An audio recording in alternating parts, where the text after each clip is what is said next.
10 enemies. 5 minutes. That's all it took. The SEAL commander whispered the words like a curse, binoculars pressed to his face. What he'd just seen didn't make sense. A lone sniper, a woman most had written off as a token assignment, had shattered everything he believed about combat. He'd sent entire squads into firefights that dragged on for hours. Yet this soldier, silent and steady, had rewritten the math of war in less time than it takes to light a cigarette. Her name was Sergeant First Class Hana WASP Kovač, 31. Quiet by nature, eyes gray like skies before a storm. She wasn't supposed to be here, not according to the old rules whispered in barracks and briefing rooms. Special operations, especially the sniper's perch, had always been branded a man's domain. A woman can support, but she can't carry the fight. That was the gospel. But at the edge of the Kunar highwood forests of Afghanistan, Hana was dismantling gospel one bullet at a time. For months, the whispers had followed her.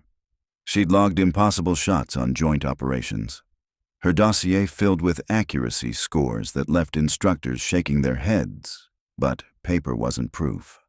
To most SEAL commanders, she was still the outsider, the special case. They might nod at her results on the range, but their eyes betrayed doubt the moment she shouldered a rifle in the field. Hana understood that silence was her sharpest weapon. She didn't argue. She didn't boast. She let crosshairs and the echo of her shots speak. Still, even silence has weight, in a unit where confidence was currency. Being quiet meant carrying the burden of proof heavier than her rucksack. Her past had carved her for this life in ways no manual could teach. Hana had grown up in the Alaskan wilderness, where storms tested patience more than people did. Her father, a former Army Ranger turned hunter, taught her that survival was about precision when everything was wrong, when the wind cut sideways. The ground gave no cover, and failure meant going hungry.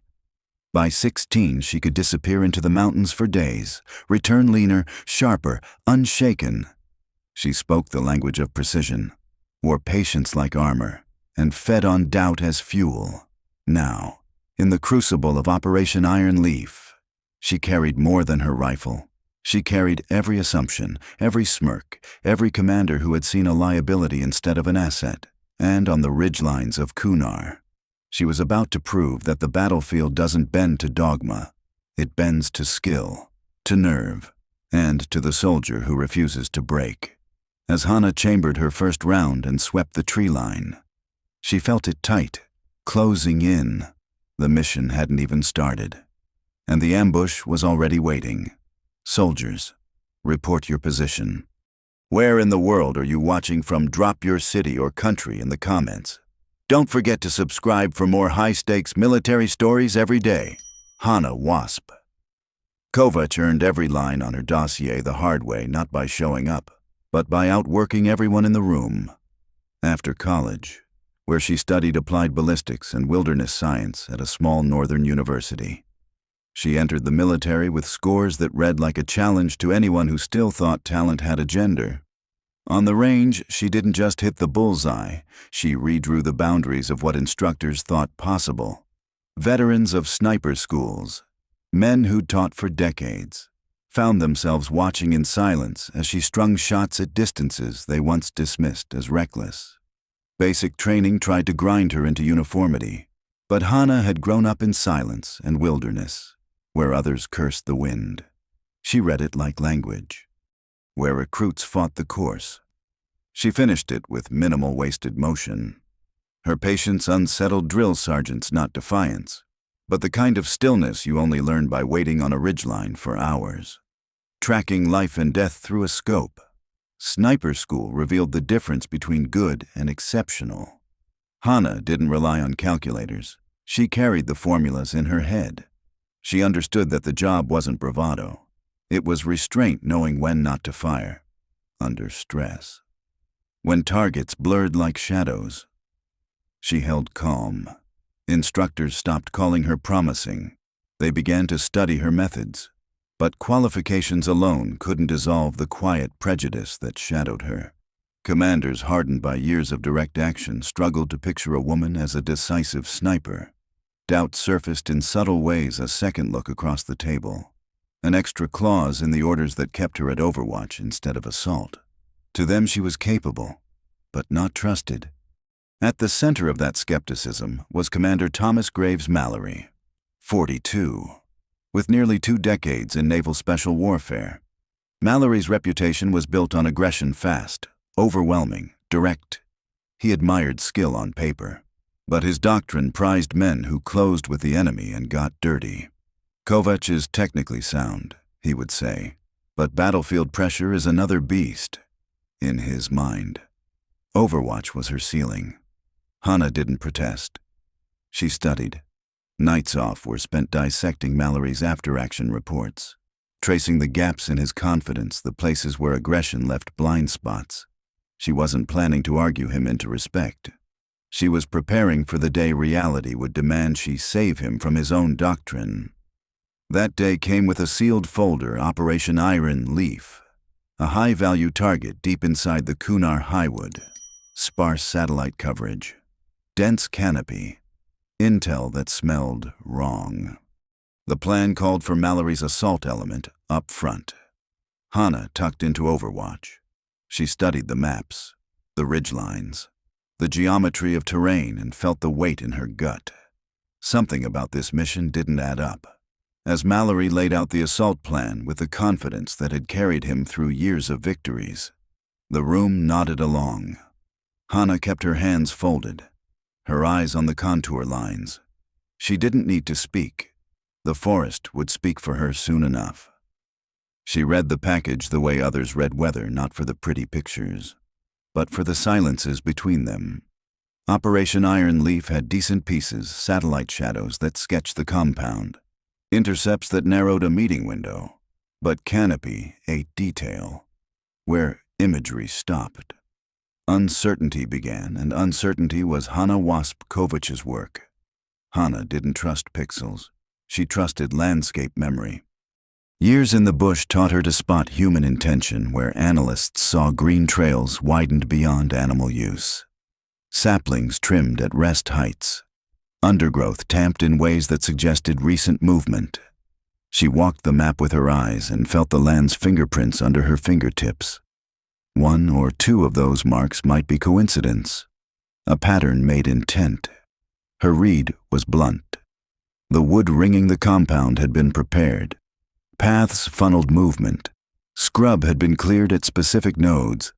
Camouflage was draped so that a drone would see texture, not gear. A shallow depression here, a covered cache there, small things that said the defenders expected visitors.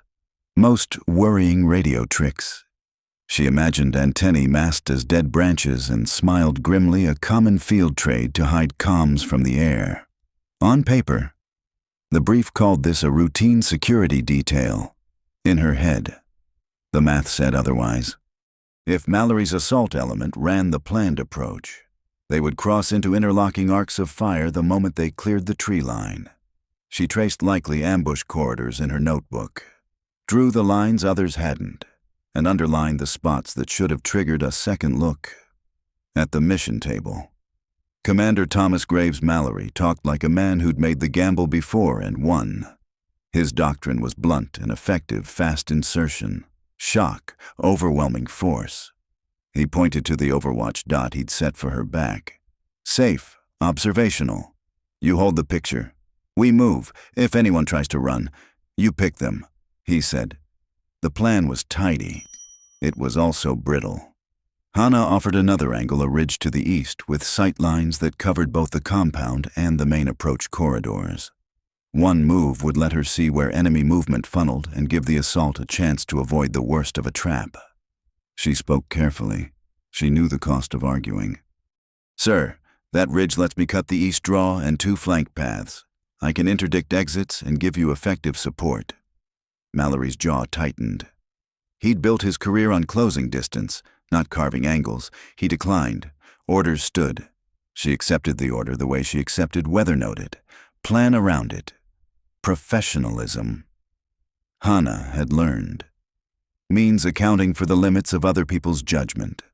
while the assault rehearsed insertion drills. She layered contingencies into her watch alternate hides, pre-measured firing positions, movement plans keyed to specific radio cues. She rehearsed wind calls in her head, marked micro-positions where a canopy gust could throw a scope off by inches, the tiny variables that turn a skilled shot into a life-saving shot. The insertion went textbook. Mallory's men flowed through the trees with the quiet efficiency of operators who'd done this 1,000 times. Hana moved to her assigned perch and assembled her kit with ritual calm. Her AXMC rested on the bag, the Schmidt and Bender clear. Match grade .300 rounds snug. She checked zeros, assessed probable angles, and let her eye sweep the tree line. Through the glass, the compound read as the brief predicted: low roofs, bermed perimeters, patrols that moved like clockwork. Beyond the obvious, the forest told a different story. Firing positions folded into hollows. A shallow cache peeked from beneath a brush pile. A narrow lane between two trunks afforded a sight picture that would break anyone walking the obvious route. A group of figures moved along what looked like game sign until magnification revealed gear and cadence humans. Not deer, phantom. Maintain overwatch. Mallory's voice came crisp. She called the ring of likely emplacements she'd mapped. Copy, came the calm reply. Hold your position. It was the kind of answer that would be adequate in most fights. Here it felt like a soft hand laid over a lit fuse. Her certainty hardened. The geometry favored the defenders more than the brief allowed. She measured where the first volley could stop the stack, which position's loss would unravel command, and how fast an assault's momentum could flip into a rout. She keyed the radio again. Steadier now, phantom to graves, multiple emplacements, preparing a ring. Recommend caution on east approach. For a beat, there was nothing but static. Then, beyond the lens. The forest quieted as if it too were waiting. The last image Hana saw before the world shifted from planning to violence was a small, practiced motion, a man lifting a radio briefly above scrub and gesturing toward a point only he could name. He moved like someone who had rehearsed this exact moment. She felt the click in her chest, the metronome of an ambush about to run. The clearing echoed with dying gunfire. Yet Hana knew the battle was far from finished. The armored silhouette at the compound's edge moved with a calm gravity, every step deliberate, every gesture commanding, while lesser fighters scrambled in panic. This figure radiated control, a field commander, shielded and steady, the piece that could restore cohesion where chaos reigned. Hana's crosshairs held on him, but instinct urged caution. Armor would soak a shot that wasn't perfectly placed, and wasting seconds on failure would hand the enemy back their momentum. Instead, she shifted her eye line, mapping the geometry around him, lieutenants hovering at his flanks, a heavy weapon squad regrouping behind cover, runners ready to relay fresh orders. If she couldn't break the armor, she would break the command web he fed. Her rifle cracked once more. A runner collapsed mid-sprint. Message undelivered. Another shot. Another lieutenant down. The commander forced to bark orders himself. His armor made him invulnerable. Her precision made him alone. Mallory's team seized the sliver of reprieve, crawling toward the tree line, shifting angles to flank. But the armored figure answered with discipline, rallying survivors into a desperate surge. Grenades arced through smoke, detonating meters from the seal stack, showering dirt and shrapnel. Mallory's voice strained through comms. We're pinned. Phantom need that hub down now. Hana exhaled, mind racing through every calculation her father drilled into her. Never aim at what a man wears. Aim at what he can't shield. She tracked the rhythm of the commander's movement, the pause when he leaned to shout, the tilt of his helmet when scanning the field. A narrow lane opened half a second of vulnerability at the seam of armor and visor. Wind shifted. She adjusted 3 clicks left, settled her breath, and pressed. The round struck like judgment. The armored figure staggered, knees folding, helmet fracturing as silence rippled across his force. Panic filled the vacuum. Fighters who had once been emboldened by his presence now broke, splintering into the trees. Mallory's men surged, rifles barking in controlled rhythm, rolling the flank. Hana stayed on her glass, mopping up stragglers who tried to regroup. By the 5th minute, the geometry of the ambush was gone, shattered as surely as its architect. Mallory's voice came back over comms, this time raw with awe phantom. That shot just turned the tide. Extraction window is ours. Hana didn't reply with triumph. Her breathing slowed, finger easing from the trigger. One fight had been won. But even as the SEALs pushed through the compound, she knew wars were not decided by single nights, they were decided by the stories soldiers carried after. The rotors came first, low and heavy, bending the canopy as the extraction bird settled into the scarred clearing. Dust swirled with smoke, the aftermath of 5 brutal minutes that had rewritten a mission and a reputation. The SEALs climbed aboard one by one, armor scuffed, faces streaked with sweat and disbelief. Each man carried the same unspoken truth: they had walked into a kill box, and only one set of eyes had kept them alive. Mallory stepped in last, helmet tucked under his arm, across the red-lit cabin. His gaze found Hana. For months, his doubts had been as sharp as his orders, each word a reminder that she didn't belong. Now, silence replaced that doubt.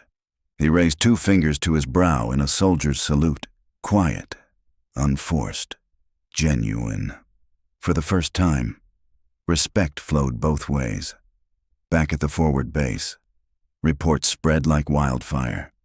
Analysts broke down her shots frame by frame, marveling at the geometry, the patience, the refusal to yield when doctrine said she should have stayed still. Within weeks, her name became shorthand for a new kind of Overwatch, one that valued calm calculation as much as raw aggression. But the truest shift wasn't in manuals or case studies. It was in how commanders spoke to the next wave of recruits. In the way Mallory himself told the story, he didn't describe a miracle or an exception. He described proof that skill carries no label, that precision cares nothing for gender, and that under fire, the only thing that matters is who can deliver when the clock runs out. Months later, Hana accepted a promotion that pulled her from the line and into the role of instructor. Young snipers sat in her classroom, hanging on every measured word. She didn't preach about heroics. She spoke about patience, about discipline, about the geometry of survival. And in the quiet between her sentences, every trainee understood this wasn't theory. It was legacy, carved in fire and silence on a night when 10 enemies fell in 5 minutes. Her final lesson was simple, written into the marrow of those who followed: assumptions can kill, but respect can save. Greatness isn't about fitting expectation. It's about shattering it calmly, decisively when everything is on the line.